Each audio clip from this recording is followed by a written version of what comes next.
Alain, propos d'un Normand. Karl Marx. La doctrine de Karl Marx est assez abstraite et difficile. Sur la valeur, au sens économique de ce mot, les discussions sont infinies, même quand les passions ne s'y mettent pas. C'est une bonne occasion de remarquer qu'on s'instruit mieux par méditation avec soi qu'en échangeant des preuves comme on échangerait des coups. Une vue directe et claire vaut mieux que 1000 preuves indéniables. Et j'ai coutume, pour remettre les choses debout, d'user d'une fiction assez commode.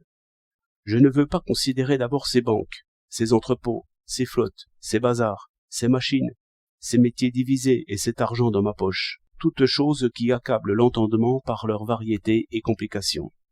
Je considère un Léviathan encore assez sauvage, c'est-à-dire une société réduite aux métiers les plus simples et se suffisant à elle-même.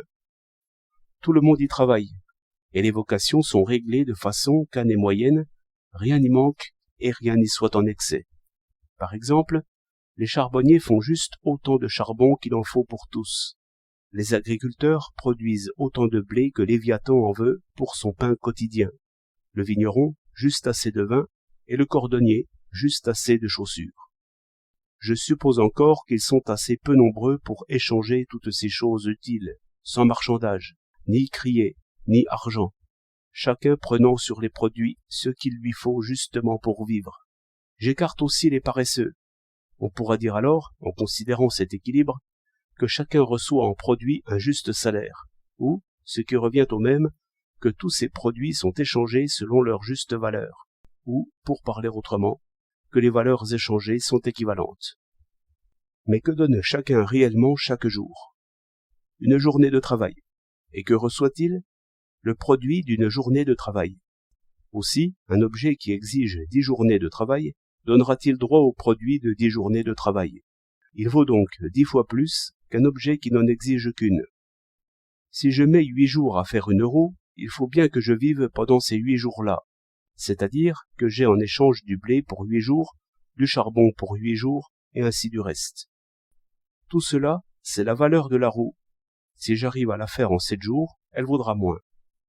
Il faut commencer par transporter cette idée, comme une espèce de maître, dans le monde où nous sommes, et y reconnaître, malgré la surproduction, la concurrence, le crédit, l'épargne et les crises, toujours la même loi régissant les valeurs. Et puis, l'appliquer enfin au commerce, qui a pour objet la force de travail elle-même, car un manœuvre offre ses bras et ses jambes au marché.